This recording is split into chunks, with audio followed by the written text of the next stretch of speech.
Welcome to the First Unitarian Universalist congregation of Terre, Haute. This congregation welcomes all people, regardless of their age, religion, race, nationality, ability, sexual orientation, gender identity or expression, or anything else that has been used to divide people. We are a group of people with our own opinions, our own ideas, our own dreams. But we share ideals. We share a common belief in a liberal religion.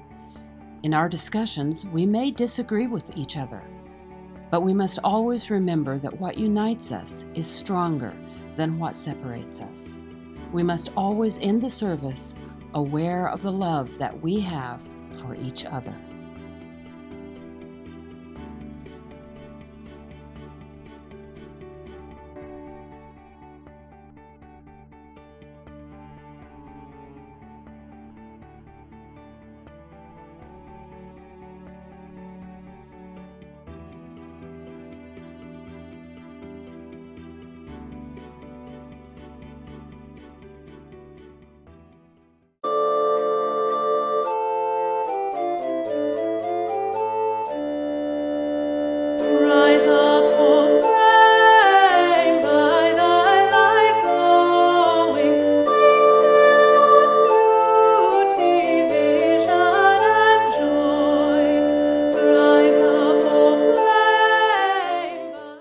Today we celebrate the sixth principle. The sixth principle seems extravagant in its hopefulness and improbable in its prospects. Can we continue to say we want world community, peace, liberty, and justice for all? The world is full of genocide, abuse, terror, and war. What have we gotten ourselves into? As naive or impossible as the sixth principle may seem, I'm not willing to give up on it. In the face of our culture's apathy and fear, I want to imagine and help create a powerful vision of peace by peaceful means, liberty by liberatory means, justice by just means.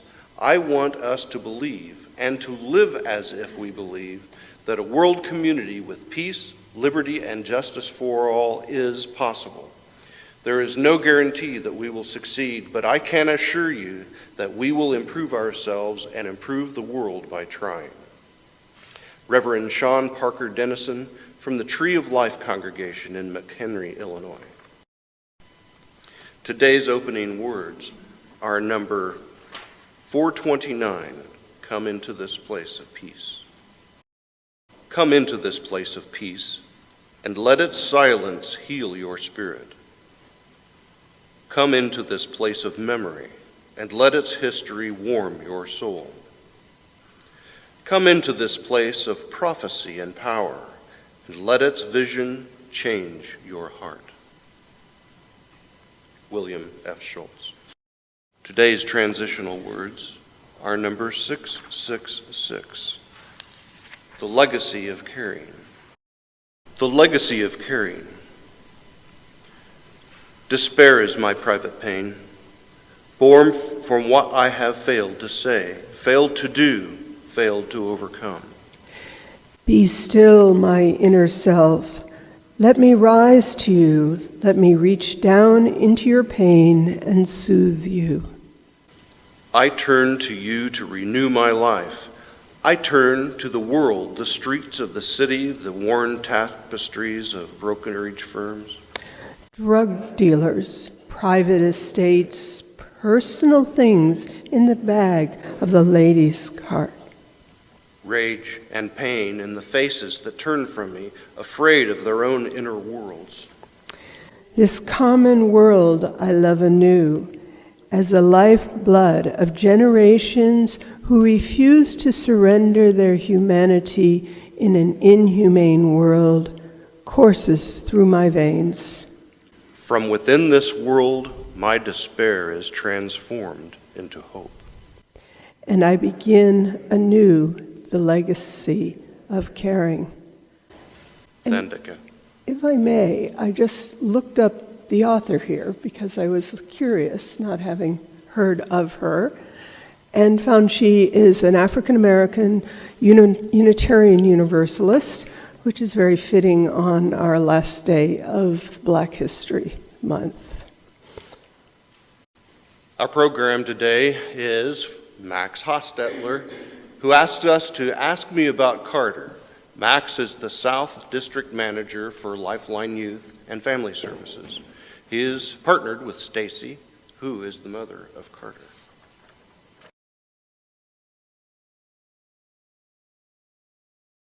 I was introduced to Carter in July 2019.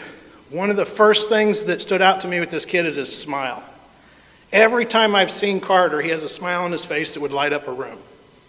From my first introduction, I knew I would like this kid. We share many of the same favorite foods, television shows, interests. Him and I could demolish a tray, party-sized tray of cocktail shrimp. Followed up with a conversation of who's a better superhero, Batman or Spider-Man. He would do everything in his power to make sure I clearly understood the easy choice is Batman. Carter loves fire trucks. He's worked his way into the hearts of many Terre Haute firefighters, especially those that have been lucky enough to meet Carter. October 13, 2006, Carter James Manley made himself known to the world. He came into the world, like the rest of us, with no real fanfare, no grand entrance. He didn't have a star in the sky signaling his birth. He didn't have the media clamoring to report his birth. But his impact on those that met him will last those people a lifetime. Carter's life may not have started off ordinary, but his life was anything but ordinary. I would say his life is transformational to those that meet him. I would bet many of you here today have never heard of Carter James, but after today, I believe he will have an immediate impact on your lives as well. You see, Carter was born with Duchenne's muscular dystrophy. Before I met Carter, I could not have told you anything about this horrible and rare disease. Duchenne's is considered the most serious genetic disease in children worldwide. 90% of all children are wheelchair-bound by their 15th birthday. Some advances have been made to this disease, and on a rare occasion, a child of Duchenne's could live into their 30s or 40s. Carter is no exception to this debilitating disease. He, like any other child, was born, learned to crawl, walk, run. However, within only a few short years, Carter found himself in a wheelchair. However, Carter did not let that wheelchair define him. Once he was put in that souped-up power chair, it was game on, and everyone else better watch out. He drove the thing with reckless abandon. Carter's teachers told his mom the first week he got the chair, they almost put a stop sign up in the hallway. During recess, Carter zips around the playground and the other kids give chase. One might consider Carter quite the ladies' man, as many of his closest friends were girls. Back in April 2016, had you read the local paper, you may have read this. Carter James Manley, 9 of Terre Haute, Indiana, passed away by his loving family, with his loving family by his side. He was born in Terre Haute, Indiana, October 13th, 2006, to Stacy Gladden and Tim Manley. Carter had a contagious smile. When he smiled, so did the world. He was in the 3rd grade at Deming Elementary, and there he had his very own fan club. Carter loved superheroes and fire trucks. He had many fond memories of the Terre Haute Fire Department and the firefighters. He won the hearts of anyone who knew him. Some of you may have realized in my opening statement that I said I met Carter in July of 2019, and you're correct. You see, I met Carter nearly 3 years after he left this life. Thank you for allowing me to speak today. When I was asked to speak, I said without thinking, sure, no problem. Then I realized I had nothing to talk about. So I immediately started thinking about, well, what's important to me that would make for a good talk? And I kept drawing blanks. Then one day I was in the car driving with Stacy, and I thought about all that she's endured in life and how she's come out with such an amazing attitude. I'm in awe of her quiet strength and resilience she shows. Her resilience is what brought us here today. What is resilience? Can you learn it? Is it natural to some and unnatural to others? What does resilient even mean? The dictionary defines resilient as a person able to withstand or recover quickly from difficult situations. Well, that doesn't help a whole lot. What does recover quickly even mean? Webster defines resilience as an ability to recover from or adjust easily to misfortune or change. Well, I plan to convince you that resilience should be defined as a person who is able to recover from or adjust positively to trauma and emotional change.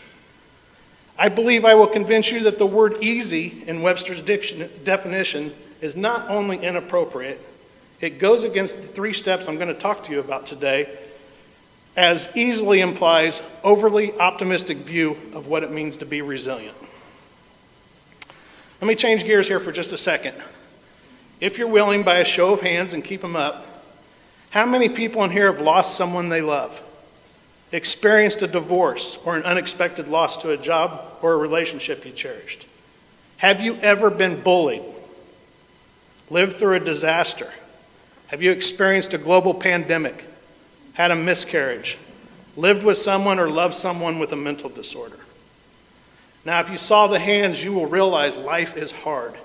Adversity does not discriminate. After I met Stacy, I wondered if everyone, regardless of the trauma that they've faced, has the ability to be resilient. Not everyone manages to do so, but can resilience be taught?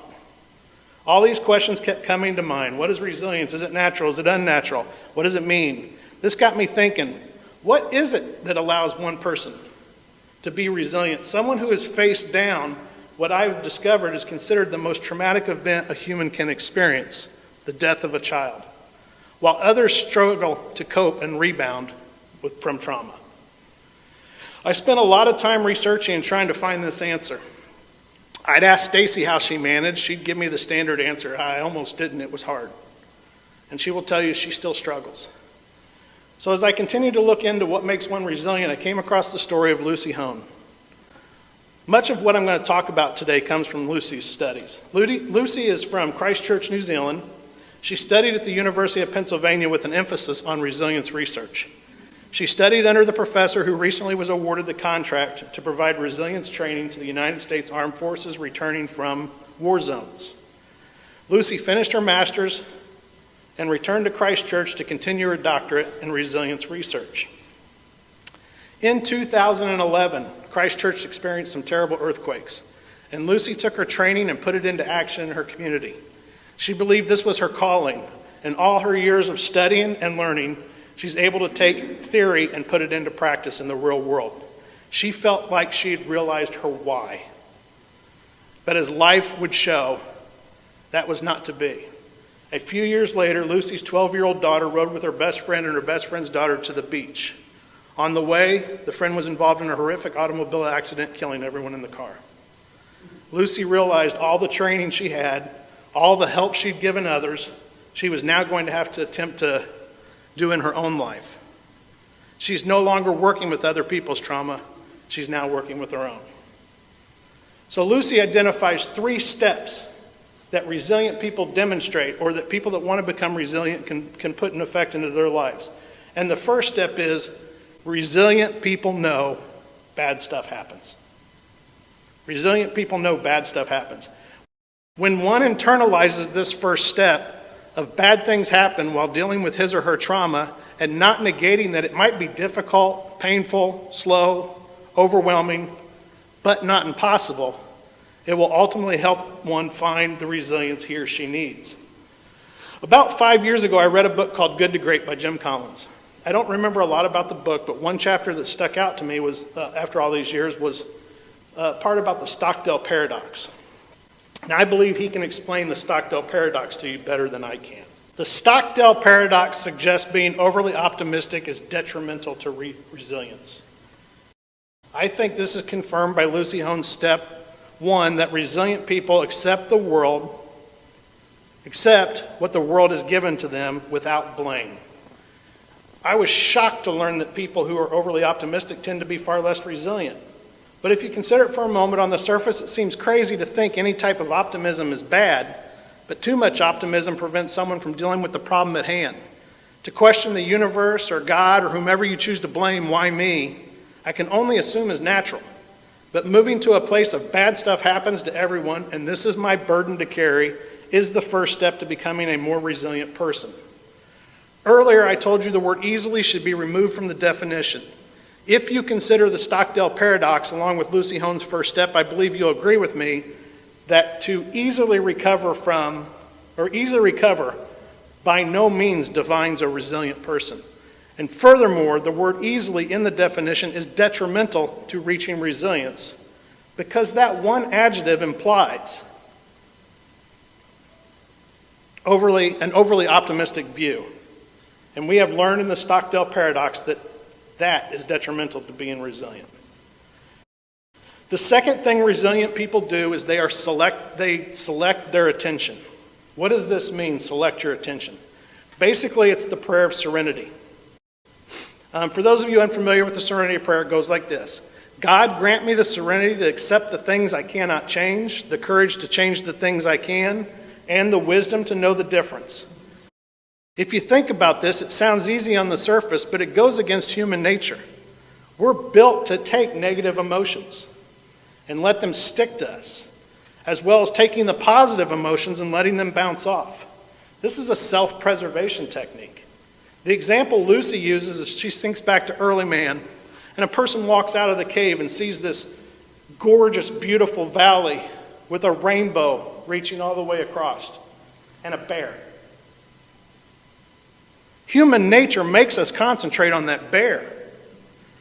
You know, this makes sense because no matter how beautiful that valley is, if we fail to pay attention to that bear, it's going to be the last time we're looking at that valley.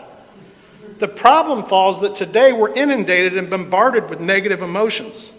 Let me give you an example. Imagine you're recovering from alcohol addiction. Now think how many times a day you're bombarded with the visions of alcohol or ads for alcohol. Virtually every store you go in, someone's selling alcohol. You watch TV, commercial after commercial is alcohol. Today, our threat focuses and stress responses are permanently dialed up. Every one of these threats is that bear waiting to eat us. Resilient people do not diminish the negative, but they also know how to tune into the good and positive emotions. Resilient people know that when those moments happen and the idea and negative emotions begin to overwhelm them, they have to tune into those things they have the ability to control. We all know that when those moments of darkness hit, when resilience and happiness seem a distant possibility, you have to stop and tell yourself, no, I cannot change what happened. I have too much to live for. I choose life, not death. Don't lose what you have lost. Don't lose what you have to what you have lost. Resilient people can and will try to identify what they have. Children, friends, spouse, lover, support of a community, a church family, health, art, music, anything that can help them shift the focus to what they have and not what they have lost. Furthermore, resilient people know that it's okay to be happy and that it's important to place reminders to themselves to also be bombarded with the positives and to negate the negative emotions. I'm so glad you pointed out this sign, Rex, because this is the part where I start to talk about inspirational wall decor. Prior to doing this research, I never understood why so many people hang these decorations in their home. But after doing the research, I realized this is a positive emotional reinforcer for those suffering grief. We've already determined that a vast majority of us are doing that, or have done that. When I first started in my current profession, I noticed that virtually every home I went in, there was some type of decoration. And almost all of them had the live, laugh, love. Now it makes complete sense to me. These families I was working with were torn apart and experiencing trauma. These signs, whether they recognize it or not, are essential to them staying grounded and resilient. And guess what?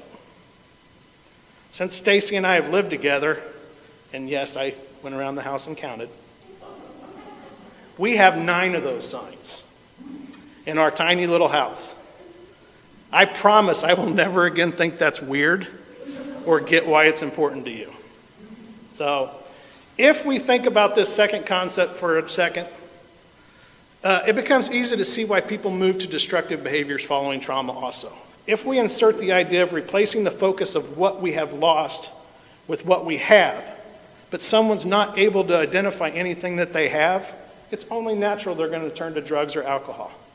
It may seem destructive from an outside perspective, It may seem like a weakness. However, now that you understand the second step of resilience, this makes complete sense. If one can't focus on what they have, then they will do whatever it takes to keep from focusing on what they have lost. And finally, the third step. Resilient people ask themselves, is what I am doing helping or harming me? This question has to be asked over and over again. Is what I am doing helping or harming me? This is a personal question that only you can ask yourself, and if the person's true to that answer and lets that answer guide their future behavior, it will help them become a resilient person. It is not too much to imagine that after suffering a traumatic experience, using this question over and over again with every action may not be the quickest method to learning what is and what is not helpful, but ultimately it is a recipe for success. To answer this question can be so different from person to person. Now for a minute, we're going to assume everyone in here has experienced some form of traumatic loss in his or her life. A death of a grandparent, a parent, a close friend, or a child. If someone was to ask each of you the following questions, I can assure you we would not find one that had a unanimous answer. Some of these questions might be, should I avoid locations where this person frequented? Will this help or harm me? Should I surround myself with pictures of the person I lost? Will this help or harm me? Can I watch a show, a video, a movie that reminds me of this person? Will that help or harm me? Should I share stories with others about the person moving forward? Will this help or harm me? Well, one thing I'm sure of, if Stacy was to ask herself if talking about Carter was helpful or hurtful, her answer without question is helpful. Stacy loves to talk about Carter. When she shares his stories, she lights up and smiles. I don't even think she knows this about herself. But over the course of almost 2 years, she's introduced me to Carter, walked me through his likes, his loves, his favorite foods, favorite superhero, Batman, and even his pains and sorrows. She will share quick stories when things happen in our life that reminds her of him. Just this week, by accident, I pulled out in front of an oncoming emergency vehicle. Its sirens were wailing, its horns were blaring. I thought, we're going to die. Her response, Carter loved fire trucks. That one probably came from down around First and Margaret. There's a firehouse down there. Carter and I used to love to drive past firehouses. Now, I was terrified thinking we're going to die. Stacy didn't see the bear. She chose to see the rainbow. You see, the title of this speech is Ask Me About Carter. What you've probably realized is that doesn't refer to me. That refers to Stacy. Ask her about Carter, and you will become a small part of her resilient life.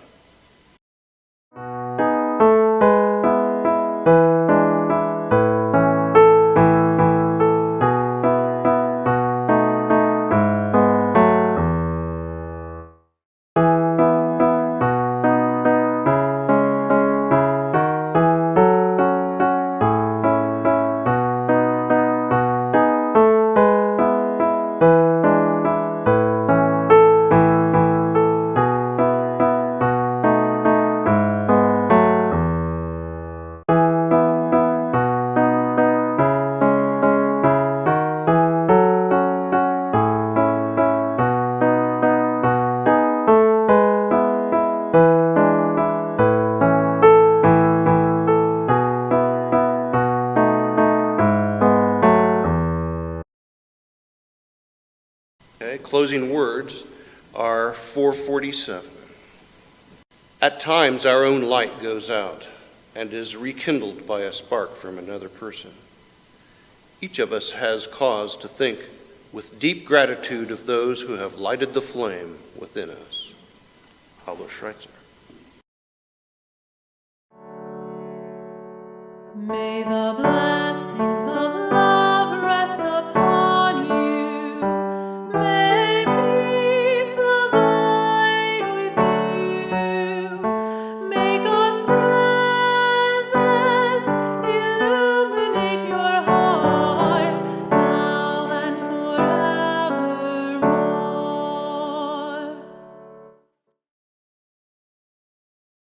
Go in peace, know you are loved, and your life is sacred.